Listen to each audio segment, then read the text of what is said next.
Good morning, good afternoon, good evening, wherever you are in the world. My name is Ingram Jones, and I have a special guest. Yes, he is back. Dave the White Rhino. Alan? Yes, Ingram, how are you? It's been a long time, but the man with more interviews and fights is back. Yes, He's the man back. who's had more YouTube interviews than fights is back. Back. So, Dave, how have you been? Yeah, I've been really well, thank you. I'm not sure when the last time we spoke was, but I haven't been fighting obviously for the last over a year, but I've been very busy. There's been some changes since the last time we spoke. I know that you've changed, I think, either promotional or managerial companies or something like that. Yeah, Dennis Hobson was kind enough to release me from my contract, let me go on to my local promoter, Steffi Ball, who's now going to be managing me for the next period of my career, and hopefully longer than that if all goes well. Okay, I know I've been seeing lots of photographs of you training and seeing you. Obviously, you look in good shape at the moment. You look in cracking shape at the moment. Yeah. So, what's happened? I've just really, I mean, it's only been the last 5 weeks that I've maybe the last 8 weeks since I left Scotland when I sparred with Gary Cornish. I left there. I had a couple of weeks on the KSC and on the sofa, and then I got a date. August the 29th, Doncaster Dome, and it's in Doncaster for a start, where I'm from. And whether it's 3 people I know or 30 or 300, I'm gonna try my best, and I don't want to be embarrassed in my hometown. So I've really knuckled down. I've been running 6 days a week, training 5 days a week, and I've lost 2.5 stone in that time. This is as good a shape as I've been in a long time, really, and I'm enjoying it. So I know there's lots of. I know you get a few people on YouTube that want to obviously see you fight, and there's not much footage of you fighting. Yeah. So I guess the best thing they can do is come down and watch you fight and get footage of you, is it not? Yeah, I would think so. A lot of people are still wondering if I'm actually any good.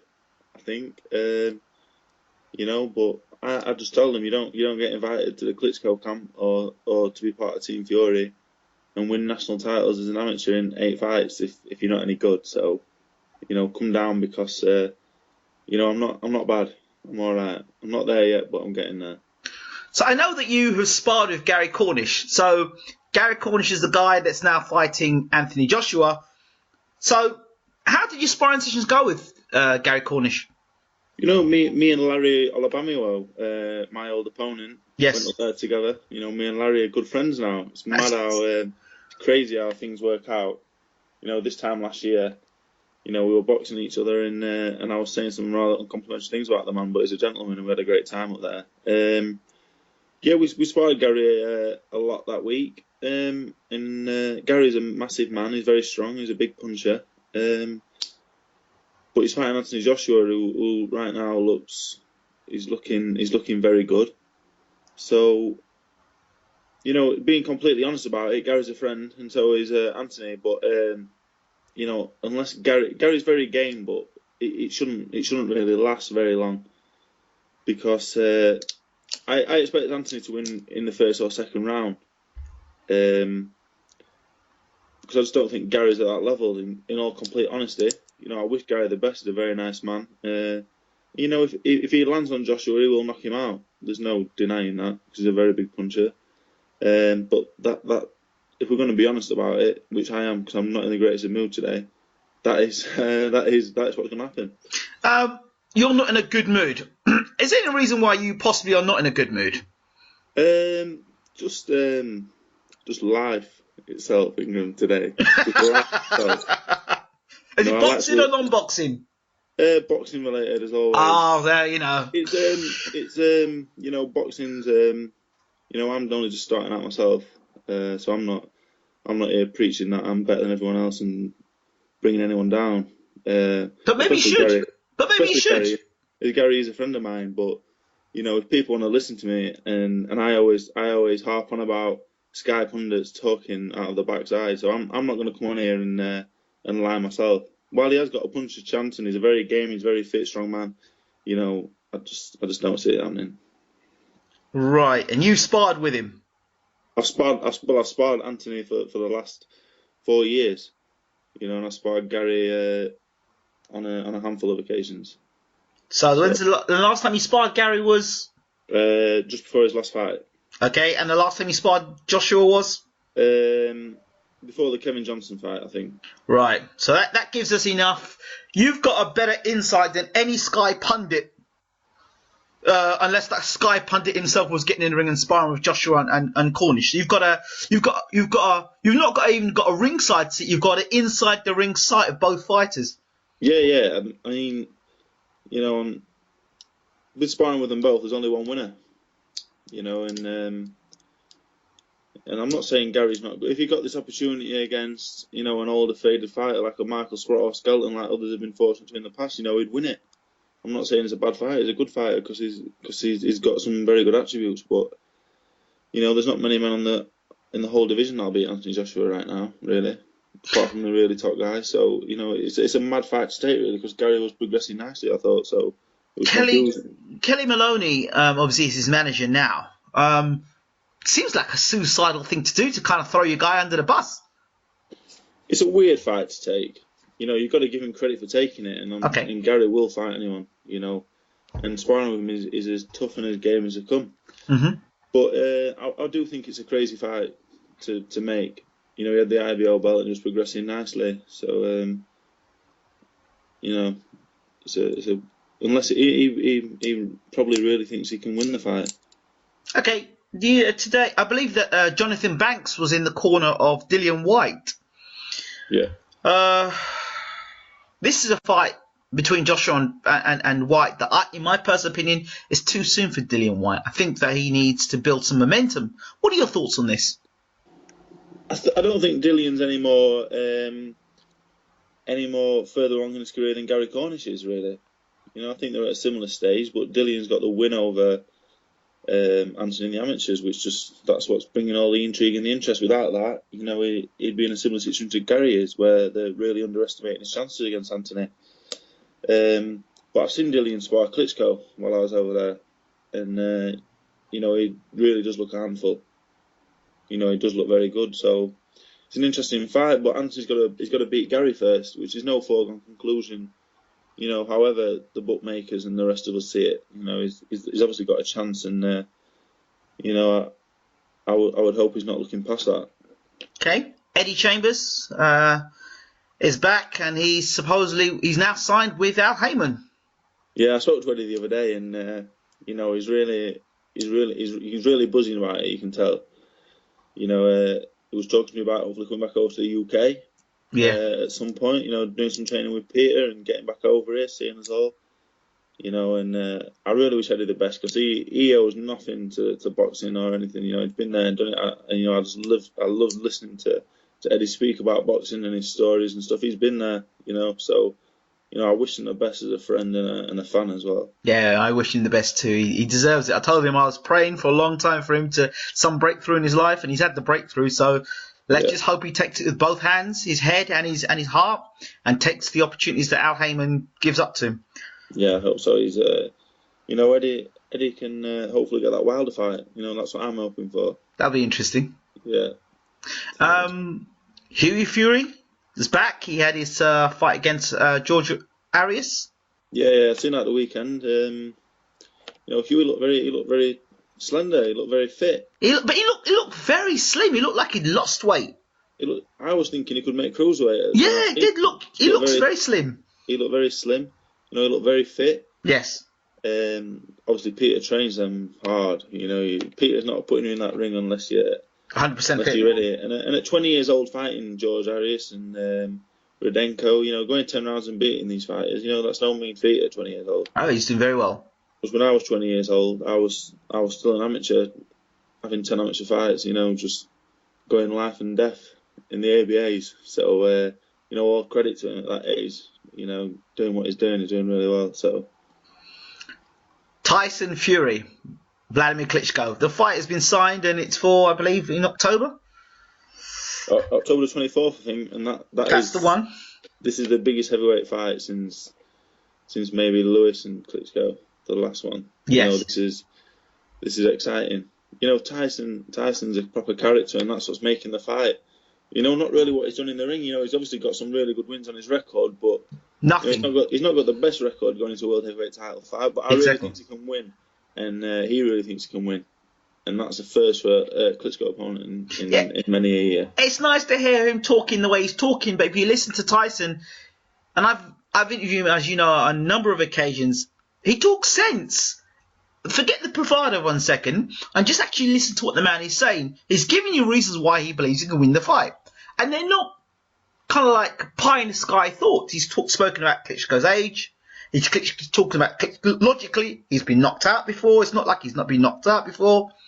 You know, he's talking about the age that he's getting older. He's not getting any younger. He's not going to get any better. He talked about being, you know, a fighter that can adapt. You know, so I guess... But we need to know, I guess this is it. When the fight is made in terms of the two guys are walking to the ring, I won't be convinced this fight is going to happen until those two guys are walking to the ring. That, for me, because Klitschko's got a habit of breaking down in big fights. That could be because of age. That could be because of just the typical Klitschko way. And everyone's saying, are you going to come to Dusseldorf? I'm like... Yeah, I would like to come to Dusseldorf, but I'm no quicker to jump on a plane to go to Dusseldorf as I would be to come to England now to watch David Haye fight. Do you understand? Yeah. It's that sort of, you don't know if they're actually going to fight on that specific date. You know they will fight, but that specific date. I think, first of all, like the comment on Tyson with his boxing, you know, I know for a fact Tyson knows his boxing inside out. He does. When I was living above the gym in Bolton in January, you know, Tyson was on BoxRec and he was firing me questions about who's this fighter and what's his record and stuff. You know, he might say he doesn't like his boxing, but I know for a fact he loves it and he knows it inside out. Yeah. But as far as the fight goes, you know, fingers crossed it's happening on October 24th. We want it to. You know, fingers crossed. But I think Klitschko, he's never faced a man that's 6'9" and with the ability Tyson's got, you know, and I've seen a lot of fans underestimating Tyson's chance. Absolutely. I think that's just based on the fact of his mouth and his talk, and they want to see him get beat. But the bare facts are that he's a very good fighter, and he's a lot bigger than Klitschko. When I met Klitschko, I was surprised at the stature. He didn't have the stature of the man that I thought he would, and I think Tyson's going to pose him some massive problems. You know, and I'd be surprised, at the very least, if that's not what he does, as well as beat him. I wouldn't be surprised if he beat Klitschko and ended that. And I don't think Tyson's in for a long reign. I think he's in for a short, explosive, very fun reign. You know, he'll take the wilder fights, he'll take the big fights. Yeah, that's what we need. That he'll brighten the division up if he wins anyway. So I think we should all be backing him. What happens if Tyson Fury dethrones Vladimir Klitschko? Because he's got a lot of hate. Not just the fact because he's he's got a loudmouth, but the whole traveller aspect as well. A lot of people don't like to speak about it, but that is another reason why people get very nasty comments about Tyson and his background and stuff like that. And you know, I think that boxing fans should really just be looking at the guy, what he does inside the ring. You know, that sort of stuff gets into it. He kind of discredits somebody because they're connected to a race of people. I think that's pretty harsh. That side of it, I mean, anyone who doesn't want him to win based on the fact that he's from a travelling background or whatever else, that's their opinions are void from the off. And if you don't want him to win because he gives it all the talk, then that's fair enough. But if it's two men that you don't know and they're going into a fight, you know, you watch it and you just watch it. You know, there's no real. I want Tyson to win. One, because you know I know Tyson and I know him to be a very nice man. Two, because his family is a very nice family and was very good to me. And three, because I'm British. And four, because it'll be what's best for boxing. You know, he'll fight Wilder, he'll fight Povetkin, he'll fight all of them, win or lose, he'll fight them all. So that's what we need. And you know, I find him very funny. Others might not, but I do. So very entertaining.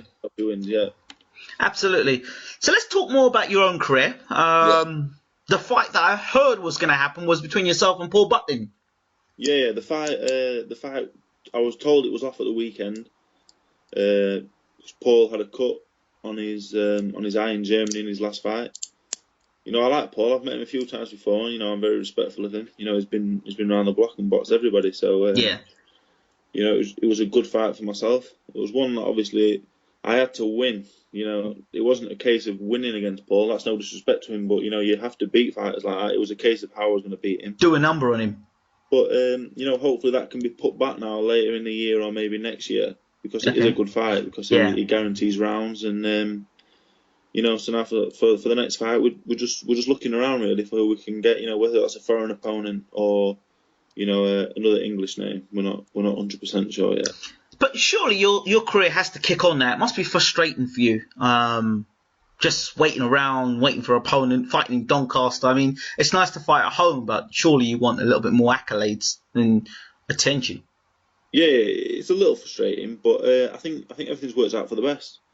You know, if everything had gone to plan, you know, everything to plan, I'd have probably had 8 fights by the end of 2013 and been in a big fight 2014 at 21 years of age and not been ready for it and got beat. So I do think that everything's working out really well. What's the most important thing that you learn from going and sparring against different quality of opposition, whether it be a world champion in Klitschko or a top contender or an absolute nobody? I mean, you know, nobody in the sense that they're not recognised in the media, like not nobody in terms of personality, because I wouldn't discredit anybody, but in terms of nobody in terms of they don't have a star name. That's what I mean. Yet.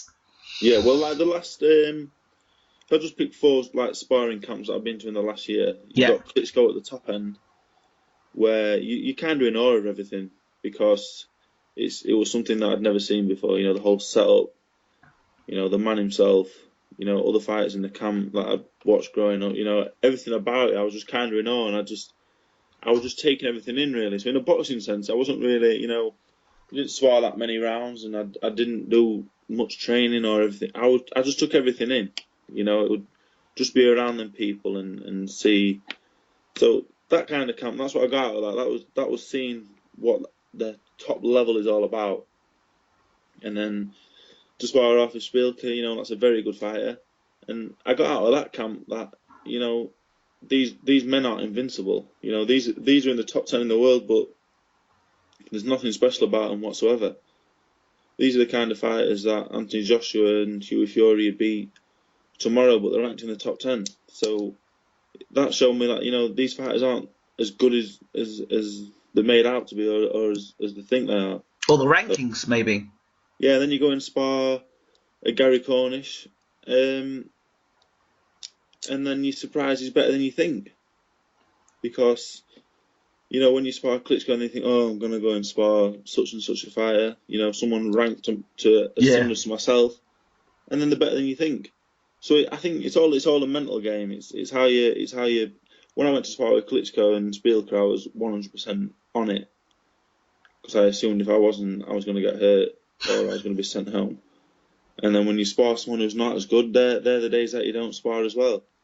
Let's talk about this thing about being sent home, because you hear sparring. Oh, he was in training camp for 2. He didn't last 2 days. He had 3 rounds and he was sent home.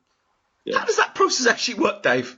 It's different because you can get sent home for different reasons. With the Klitschko camp, I got sent home for being too short. Right. They was expecting a 6'5" boxer. Right. What they got is a 6'3" James Toney impressionist. Right. So you know, Jonathan Banks just said, we weren't expecting you, and I was like, right. So, you know, or you can get sent home. You know, people get knocked out there, they get sent home. Some people get knocked out and don't get sent home. You know, Klitschko can afford to bring in who he wants. If a hair's out of place, he can send you home and bring someone else in because he's got the money to. Whereas I went to Poland and sparred Spielke. I was all wrong for Adamek. They expected a boxer as well. And they got totally different, but they couldn't afford to send me home, so they were stuck with me for 2 weeks. So it's totally different. It depends on the finances and everything. And how does that work with somebody you're now stuck in camp with someone that doesn't particularly want you there? Does that build any sort of animosity, or kind of like, you know, you turn up? It's like to job knowing you're not meant to be there or not wanted. Yet you have to this guy face to face every day. Yeah, it was weird in Poland. I was in Poland, and after the first day, obviously the trainer, I can't remember his name now, but he trains a lot of the top fighters in Poland, and through one of his fighters, I think it was George Proska, who boxed Golovkin for the world title. Right. He spoke English, and he said, "You're not like Adamek. We want Adamek. Come back Wednesday and box like Adamek." So I went back Wednesday, and I fought like myself again. And they told me again, and I went back Friday, and I did the same again. I was going over there to learn from the experience and get paid. I'm not going over there to get knocked out to make them feel better. They're not paying me to beat me up. They're paying me to spar. So I'm going to go and spar how I see fit, and I did that with Klitschko, because I'm not going over there to get knocked out by Klitschko. I'm not about that. I don't want to tell my kids I got knocked out by Klitschko. Honestly, I went out and sparred Klitschko and didn't get hurt, I didn't get touched. So, but Klitschko's got the money and he sent me home because I didn't fit the requirements of Kubrat Pulev. Okay, so I'm going to keep asking questions. What does a right hand feel like from Klitschko? I don't know, because I ran and I didn't feel one. So that is the honest answer. I didn't feel one. Okay, if you go through YouTube, and I'm trying to put it through my mind. I go through YouTube and I don't know, let's say I was going to spar a puncher. Let me think. A Kovalev. Let's say I'm a light heavyweight. I'm going up the rankings, and I've been called in to spar Kovalev. I mean, I'd watch this guy knocking guys out, just touching guys and knocking guys over. And I'm going to come in call to spar with him. I mean, I'm probably unbeaten in my record with my career, and I'm moving up. They see me as a good sparring. Is it? Can you say, you know what, I don't fancy it, it's not what I'm interested in? Or is it in your best interest to go there and give it your best shot? I think, obviously for me as a heavyweight, Klitschko is the top fighter, like Kovalev is a light heavyweight. So, when they rung me and said, "Do you want to spar Klitschko?" You don't say no. You can't say, I don't know how you could say no to that. And I don't think there's a fighter on the planet that would say no. Brian Jennings? The experience alone. Brian Jennings, when I went over there, I was 22 years of age. Yeah. I'd only had 7 fights, and my best win was over Larry. Right. So, I'm not head to the throne, am I? I'm not next in line. I'm ranked about 132 in the world. Yeah. So, yeah, you can't say no to that. I don't. It just showed me what top level fighting is all about, and right. And you just can't say no to that experience. You can't say no to sharing a ring with a world champion. And Klitschko is one of the best heavyweights. Well, by statistics ever. Even though I don't agree with that, anyway. But I will tell people he's one of the best ever, as I do have a picture with him. Stats say one thing, but statistically, he's the second best heavyweight ever lived after Joe Louis. So, but you can't say no to that, and these sparring camps are vital to learning. And learning as a man also. Getting these flights to middle of nowhere in Poland, stopping off in Germany, and doing all these mad crazy things. No one in Poland speaking English for 10 days. That I think that toughened me up a little bit. 10 days in Poland speaking no English. I was cracking up. So these experiences have made me better as a man as well as a fighter. It's these are the best times in my boxing life have been these trips to Poland and Austria and Scotland and wherever else, sparring and meeting new people. So you can never say no to these things. Do these things, or these training sessions, do they take something away from you as a fighter, or do you live your best in the gym, or do you pick up a sparring mentality, or how do you avoid all those sort of things? I think you've got to have good people around you. Right. When I was sparring Klitschko, I had Bashir. in the corner. And he's part of the Klitschko team, but he's not there to see anybody get knocked out or anybody get hurt. And he was giving me advice. And I like to think that I'm not as stupid as I look. I know I'm not going in there to get hurt by anybody. I'm going in there to learn and get my money if I'm getting paid, and go home and make the most of it. So it's all about having a good team around you, and if you have, you'll keep your marbles as well. Okay, so now you come back to the UK. Before you go out to the UK and you do these sparring, you've had these sparring sessions. You've got one mindset. Tell me what you've learnt from leaving the UK, going on this tour, sparring all these guys and coming back. What if the two Dave Allens were to fight? The Dave Allen before you had the sparring sessions and Dave Allen after the sparring sessions. How would you have changed? You know, even though the second Dave Allen will be better, you know, he still wouldn't knock out the first one because, you know, I've got the greatest chin in the heavyweight division. So, you know, you can laugh all you want, England, but I've got to believe that. I've got to believe that. You've got to believe that. I've been reading about Conor McGregor. He believes in himself. I'm not laughing. I'm not laughing. It's the way you said it with that cheeky smile on your face. That's all. You got to believe it. You got to believe it. As long as I believe I've got the greatest chin, I can't be knocked out. So we're going to stick with that. And but I like it. You know, just experience. You know, if you've been in the ring with Klitschko and then you go in sparring anyone else, you know, you've been there. Klitschko has about 200 people watching. He's sparring the world heavyweight champion.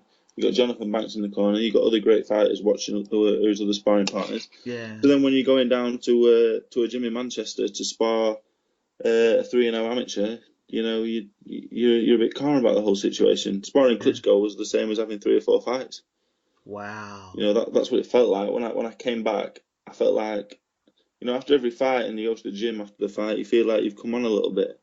And the Klitschko fight, I felt like it had brought me on, you know, 3 or 4 fights.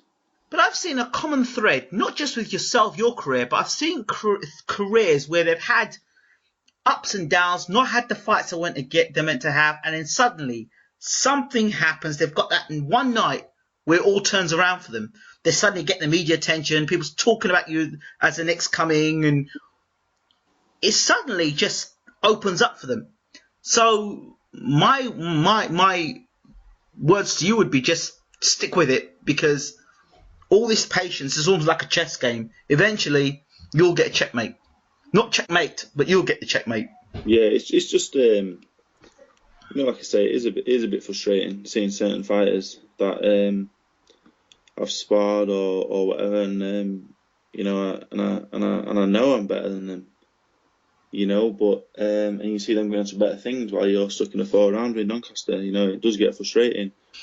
But you know, that's through a fault of my own, really. Sometimes, you know, I'm only 23, and you know, I do have crazy moments which do hold me back sometimes. But you know, like I say, it's about pace. I'm 23.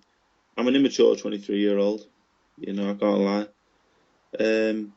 You know, my time will come. You know, whatever that time is or whatever that time will bring, you know, it will come eventually, and it's definitely coming now. I've said this before, and I'm saying it again.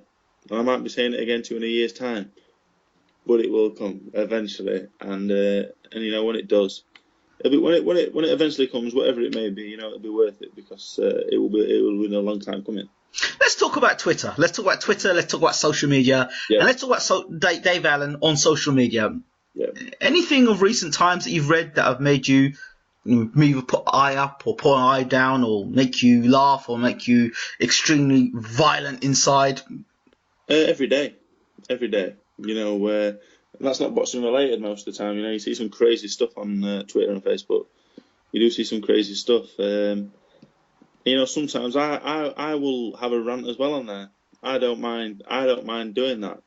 You know, I'm not shy about posting certain feelings on there. You know, half an hour later you will think, oh, I probably shouldn't have done that, but then you can't delete it because they'll be like, oh, I deleted it, now he knows. Yeah, I was an idiot. But you know, as far I see some interesting tweets all the time, but then you see them and then you end up writing something similar yourself.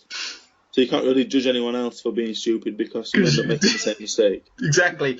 But you know, we all do it. So. What about your YouTube fans? Oh, I've got a lot of YouTube. I don't know if they call some of them fans, but you know, I've got a lot of YouTube. I'd call them admirers. You know, they seem to follow me about a little bit.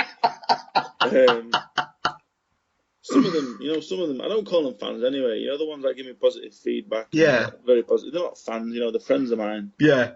Not friends that I know personally or even know behind the username, but you know, they're not. I don't like to call anyone a fan. Yeah, I understand that. People who buy tickets, I hate to see fighters on the TV saying, I like to thank my fans. They're not your fans, they're your friends and they bought tickets off you. You know, you should be a bit more grateful than to call them fans. Yeah. They're a bigger part of the jigsaw. team than that, really. I understand that, absolutely. But yeah, you know, as me and you both know, there's one fella in particular that I know he's missed me a little bit because I've not been as vocal recently. Yes. I'm sure he'll love this. But you're going to get that. And Kyle D is his name. Oh, is that what his name is? Kyle D. Yes. Hello, Kyle D. But this is only the tip of the iceberg. God knows what Tyson and the rest of them have to deal with. But I'm a sensitive soul, so it does get to me sometimes. Kyle D. So no, I'm just grateful for anyone giving it a listen and giving me any feedback, negative or otherwise. So if he wants to continue to hound me, then that's. You never know. He might end up being your greatest follower, supporter. If I ever do become heavyweight champion in Britain, Europe, the world, I'm sure there'll be a lot of them that will become #1 fan overnight. So, I'll embrace them. I'll embrace them anyway. I always say I'll embrace them anyway. Okay, let's go through a few. Sky Sports or Box Nation? Box Nation. Why? It's the punditry. Maybe not the quality of fights on Sky. Sometimes leave a little to be desired. They have got the better fighters, I feel, but the better fighters have got like James McDonald, who must be one of the best fighters they've got, a 2-weight world champion, and his world title fight against Kameda. He's not even shown live. They show Anthony Joshua in an 8-rounder instead. While Anthony may be the future, Jamie Mackey's the present. So, they do certain things that I don't agree with. Certain pundits on there, while they had great careers as boxers, they're just happy to pick the money up and talk a lot of shit. So I'd rather listen to Barry Jones tell it how it is, than listen. I like Graham McCrory on Sky. I feel like he does a good job. But the rest of them, I just feel like they're happy to take the money and read whatever's on the script. So I'm a Box Nation man. Okay. Matchroom Room or Frank Warren? Frank Warren. Why? Old school. He's he may be a dodgy character. I'm not sure from what you see and what you hear. He may be a wheeler dealer. Not a wheeler dealer. He's a bit better than that, but he gets the job done. He seems to get the job done every time. He comes back every time. And he's been there and done it. He's seen it. He's done it all himself. And full credit to Eddie Hearn. He's doing a good job. He's making money for himself and his fighters. But Frank Warren, I don't know. I just old school. I like it. HBO Showtime. I'm gonna say HBO because I'm not a Mayweather fan, so I'm gonna say HBO. Just on that. I like Paulie Malignaggi. I like Lampley and. Okay. I like Lampley and Kellerman. So. Okay, Kellerman or Malignaggi? Teddy Atlas. Oh. Teddy Atlas. I'm a massive Teddy Atlas fan. Okay. I love Teddy Atlas. Okay. Let me give you one more. Eddie Hearn or Al Heyman? I'll explain why. Polar opposites. Eddie Hearn signing everybody he can get his hands on, same as Al Heyman, but you see all the time Eddie Hearn and you never see Al Heyman. So yeah, I respect Al Heyman for that. He just seems to be going about his business, making his money, and he's not interested in being seen or heard. Right. Which doesn't mean he's not doing sneaky things behind the scenes. Also, which may mean he's doing more sneaky things behind the scenes as he's not being seen. But he's got it wrapped up, and he's backing my man Eddie Chambers. So we're gonna go Al Heyman on that one. Okay, excellent stuff. Dave, would you ever take a job with a Sky commentary team? Of course you would, yeah. And I'd take the money and I'd say whatever they wanted me to say as well. I'd take their money and I'd follow that script because they must be getting paid well to come out with what they come out with sometimes. Finally, Joe Kazaki or Carl Froch? Richie Woodall. That's my favourite English super middleweight. I'm going to say Richie Woodall. What about Robin Reed? He's still good looking. I don't like good looking fighters. It makes me feel uncomfortable. Nigel Benn? No, not a Nigel Benn fan. Chris Eubank? I'm going to say Richie Woodall because he's a gentleman. Stevie Collins? He's Irish, he don't count. He's Irish, he's not British. Glenn Catley? Nah. Oh, shit. Richie Woodall. I've got to say Richie Woodall because that man is a gentleman, and he weren't half bad as well. He was a good fighter. Okay, Dave Allen, where can people follow you on Twitter? I've got a new Twitter now. I did have a few followers on my old one, but this one is. It was supposed to be David the White Rhino 1, but it now says David the White R1 or David the Whiter 1. However you want to take that. So people can get me on there. Facebook obviously is David Allen. I'm on Instagram also, White Rhino _21. It's not the most interesting, apart from maybe 1 or 2 days a month. I will interest the people with stuff I do come out with. What you do need to do, Dave, is get yourself on Periscope. I'm not sure what that is, to be honest. Look it up. Have you got a smartphone? Yeah. Right. Get a smartphone, get Periscope, and just look for the app. And basically, you push Periscope, and anywhere in the world, you can literally be. You can be somebody's front room. Just push the Periscope button, and you can record live. Amazing, absolutely amazing. I'll look that up. I will look that up. It'll be good, so people can see a little bit more about the Dave Allen lifestyle. And nobody needs to see that. Nobody needs to see. I think it would be exciting. I really do. It'd be interesting. It'd be interesting on certain nights of the week. Yeah, I can imagine. Dave Allen, thank you so much for talking to Bayloric TV. Thanks a lot, Ingram. Thank you.